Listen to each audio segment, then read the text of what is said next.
అందరికీ నమస్కారం. The news Telugu ground report 2025కి స్వాగతం.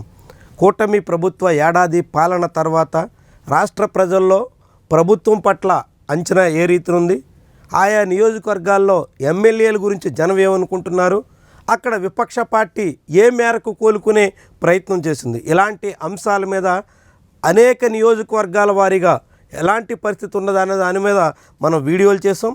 అవన్నీ ప్లేలిస్ట్లో ఉంటాయి. గ్రౌండ్ రిపోర్ట్ 2025 అని చెప్పి మీరు సెర్చ్ చేస్తే వాటన్నిటిని చూసేదానికి అవకాశం ఉంటుంది. ఈరోజు రాష్ట్రంలో అధికార కూటమిలో భాగస్వామ్య పక్షంగా ఉన్న బీజేపీ పరిస్థితి ఏంటి, వచ్చే ఎన్నికల నాటికి బీజేపీ తరపున ఇప్పుడు ఆ పార్టీకి ఉన్నటువంటి స్థానాల్లో తిరిగి బరిలో దిగితే ఎలాంటి ఫలితాలు వచ్చే అవకాశం ఉంది, ఇప్పుడు ఆ ఎమ్మెల్యేల గురించి జనం ఏమనుకుంటున్నారు, ఆయా నియోజకవర్గాల్లో బీజేపీ నేతల పరిస్థితి ఏంటి తెలుసుకుందాం.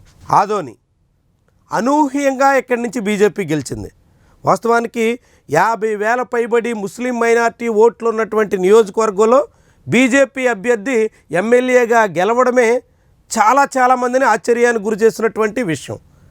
అందుకు తగ్గట్టుగానే ఆ ఎమ్మెల్యే గెలిచిన తర్వాత అనతి కాలంలోనే తీవ్ర వ్యతిరేకతను మూటగట్టుకున్నారు. ఆయన ధోరణి, వ్యవహార శైలి, అనుచరుల అరాచకాలు, అన్ని రకాల అడ్డగోలుతనం ఇవన్నీ కలిసి డాక్టర్ పార్థసారథికి ఆదోనులో అత్యంత క్లిష్టమైన పరిస్థితి వచ్చేస్తుంది. పూర్తిగా రెడ్ జోన్లో ఉన్నటువంటి ఎమ్మెల్యేగా ఆయన్ని చెప్పొచ్చు. ఇప్పటికిప్పుడు ఎన్నికలు జరిగిన ఆదోనిలో బీజేపీ ఎమ్మెల్యేని ఓడించేసేయాలన్నంత వ్యతిరేకత ప్రస్ఫుటంగా కనిపిస్తుంది. కూటమి పక్షాల్లో కూడా తీవ్రమైనటువంటి వ్యతిరేకత ఉంది. తెలుగుదేశం పార్టీ నాయకులు సహకరించేదానికి కూడా సిద్ధంగా కనిపించడం లేదు. దీంతో ఆదోనిలో బీజేపీ మళ్ళీ బరిలో దిగితే మాత్రం చాలా గడ్డు పరిస్థితిని ఎదుర్కోక తప్పని వాతావరణం అప్పుడే మొదలైపోయింది. ఇక అనపర్తి, ఏ పార్టీ అధికారంలో ఉంటే ఆ పార్టీకే అనపర్తి వాసులు పట్టం కట్టడం ఆనవాయితీగా వస్తుంది. అంటే అనపర్తిలో గెలిచిన పార్టీ అధికారాన్ని చేజిక్కించుకోవడం చాలా కాలం నుంచి ఉన్నటువంటి సంప్రదాయం. అట్లా కూటమి పక్షాల తరపున బీజేపీ అనూహ్యంగా ఇక్కడ గెలిచింది. కానీ ఇప్పుడు అక్కడి నుంచి ప్రాతినిధ్యం వహిస్తున్న నల్లమిల్లి రామకృష్ణారెడ్డి బీజేపీ ఎమ్మెల్యేగా కన్నా తెలుగుదేశం పార్టీ నాయకుడిగానే ఎక్కువగా కనిపిస్తున్నారు. ఆయన ఇంట్లో సొంత కుమారుడే మనోజ్ ఇప్పుడు తెలుగుదేశం పార్టీ నియోజకవర్గ ఇన్ఛార్జిగా వ్యవహరిస్తున్నారు. దాంతో ఆయన దాదాపు తెలుగుదేశం పార్టీ ఎమ్మెల్యేగానే ఉన్నారు. అయితే ఇప్పటికే బీజేపీ ఎమ్మెల్యే అనపర్తిలో వ్యతిరేకతను పెంచుకుంటున్నారు. అనేక చర్యలు, వ్యవహారాలు అన్నీ కలిసి అనపర్తిలో బీజేపీకి అనూహ్యంగా గెలిచినటువంటి పార్టీకి అనతి కాలంలోనే వ్యతిరేకతకు కారణమవుతుంది. అనపర్తిలో కూడా బీజేపీ నాయకుడు రెడ్ జోన్లోనే ఉన్నారు. ఇక ధర్మవరం, ఇక్కడి నుంచి ప్రాతినిధ్యం వహిస్తున్న సత్యకుమార్ ప్రస్తుతం బీజేపీ తరపున ఏపీ క్యాబినెట్లో ఏకైక మంత్రి. వైద్య ఆరోగ్య శాఖ వ్యవహారాలు ఆయన నిర్వహిస్తున్నారు. కానీ ఆయన నియోజకవర్గంలో చుట్టపు చూపుగా వచ్చిపోతున్నారు అనే అభిప్రాయం బలంగా వినిపిస్తుంది.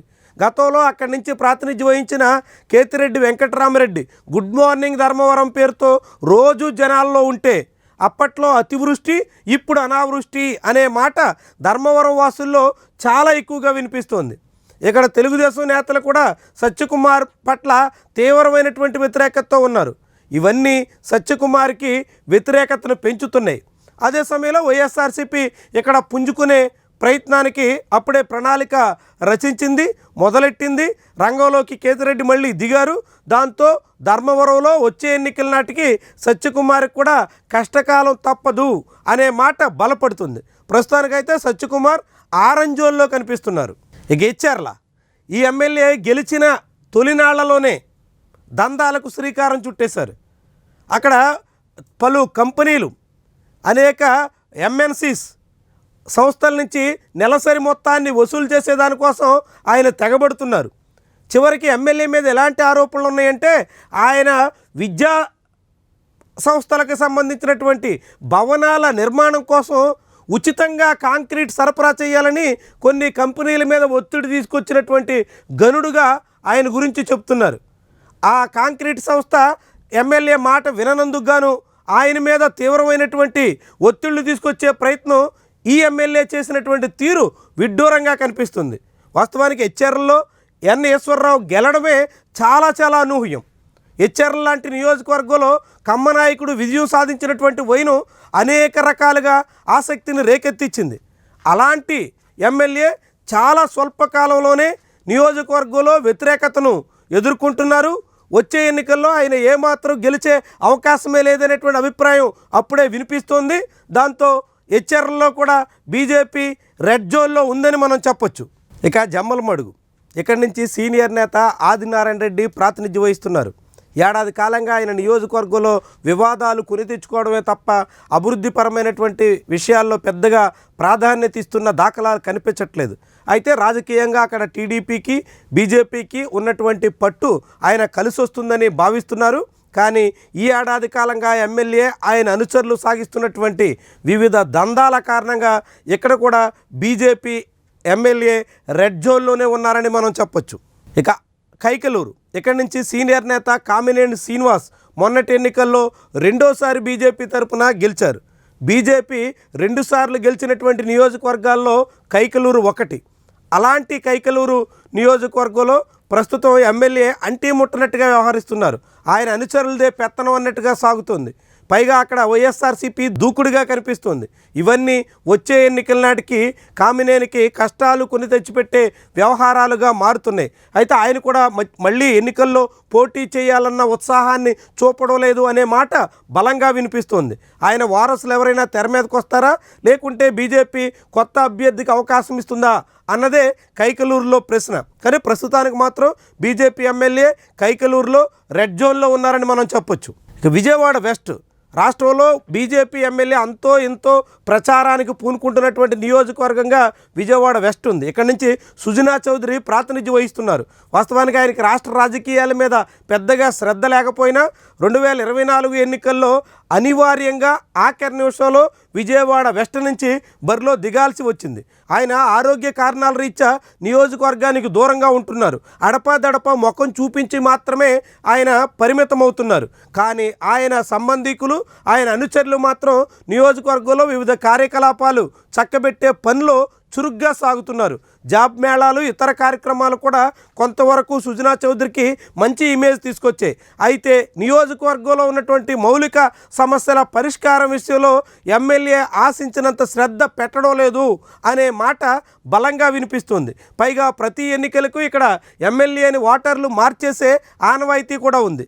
ఈ నేపథ్యంలో ఇక్కడ వచ్చే ఎన్నికల నాటికి సుజనా చౌదరి ఏ మేరకు మరింతగా పట్టు పెంచుకునే ప్రయత్నం చేస్తారన్న దాన్ని బట్టి భవిష్యత్ ఆధారపడి ఉంటుంది. ప్రస్తుతానికి ఆయన ఆరెంజ్ జోన్లో ఉన్నట్టుగా కనిపిస్తోంది. ఇక విశాఖ నార్త్ ఇక్కడి నుంచి మరొక సీనియర్ నేత ఆ పార్టీ లెజిస్లేటివ్ పార్టీ నాయకుడు విష్ణుకుమార్ రాజు ప్రాతినిధ్యం వహిస్తున్నారు. ఆయన నిత్యం వార్తల్లో ఉండడం, అనేక రకాలుగా పార్టీ కార్యకలాపాలు చక్కదిద్దడం, ఇలా అనేక మందికి చిరపరిచితులుగా కనిపిస్తుంటారు. విశాఖపట్నానికి సంబంధించినటువంటి అనేక వ్యవహారాల్లో చురుగ్గా పాల్గొంటారు. మధ్యతరగతి, అందులోనూ నార్త్ ఇండియాకి సంబంధించినటువంటి ఉద్యోగులు ఎక్కువగా ఉండే ప్రాంతంగా విశాఖ నార్త్ బీజేపీకి ఎప్పుడూ కలిసి వస్తూ ఉంటుంది. వచ్చే ఎన్నికల నాటికి కూడా విష్ణుకుమార్ రాజుకి అదొక పెద్ద అడ్వాంటేజ్ అవుతుందనేటువంటి అభిప్రాయం ఉంది. కానీ ఇటీవల కాలంలో మధ్యతరగతిలో బీజేపీ మీద, ప్రభుత్వ విధానాల మీద మొదలైనటువంటి అసంతృప్తి మరింత పెరిగే సూచనలు అయితే కనిపిస్తున్నాయి. మొత్తంగా చూస్తే విశాఖ నార్త్లో కూడా బీజేపీ ఎమ్మెల్యే ప్రస్తుతం ఆరెంజ్ జోన్లోనే ఉన్నారని మనం చెప్పొచ్చు. మొత్తంగా 8 మంది బీజేపీ ఎమ్మెల్యేలు ఉంటే ఇప్పటికిప్పుడు ఎన్నికలు జరిగితే ఒక్కరైనా మళ్ళీ గ్యారంటీగా గెలుస్తారు అనే వాతావరణం అయితే లేదు. కేవలం 3 ఎమ్మెల్యేలు మాత్రమే ఆరెంజ్ జోన్లో ఉన్నారు. మిగిలిన 5 ఇప్పటికే రెడ్ జోన్లో చేరిపోయారు. వాళ్ళు వచ్చే ఎన్నికల్లో మళ్ళీ గెలిచే అవకాశమే లేదు అనే అభిప్రాయం ప్రజల్లో బలంగా వినిపిస్తుంది. దాంతో బీజేపీకి మళ్ళీ వచ్చే ఎన్నికల నాటికి ఏ మేరకు తమ సొంత నియోజకవర్గాలు చక్కదిద్దుకునే ప్రయత్నం ఆయా ఎమ్మెల్యేలు చేస్తారు, లేదంటే వచ్చే ఎన్నికల నాటికి కూటమిగా బరిలో దిగినప్పటికీ ప్రజల్లో మొదలైనటువంటి అసంతృప్తి, వ్యతిరేకత తోడయ్యి తిరిగి మళ్ళీ కోలుకోలేనటువంటి స్థాయిలోకి ఈ కమలదళం చేరిపోతుందా అనే మాట అయితే బలంగా వినిపిస్తుంది. ఇది ఈరోజు రిపోర్ట్. నచ్చితే లైక్ చేయండి, కామెంట్ రాయండి, షేర్ చేసి సబ్స్క్రైబ్ కూడా చేయండి. Thank you very much for watching.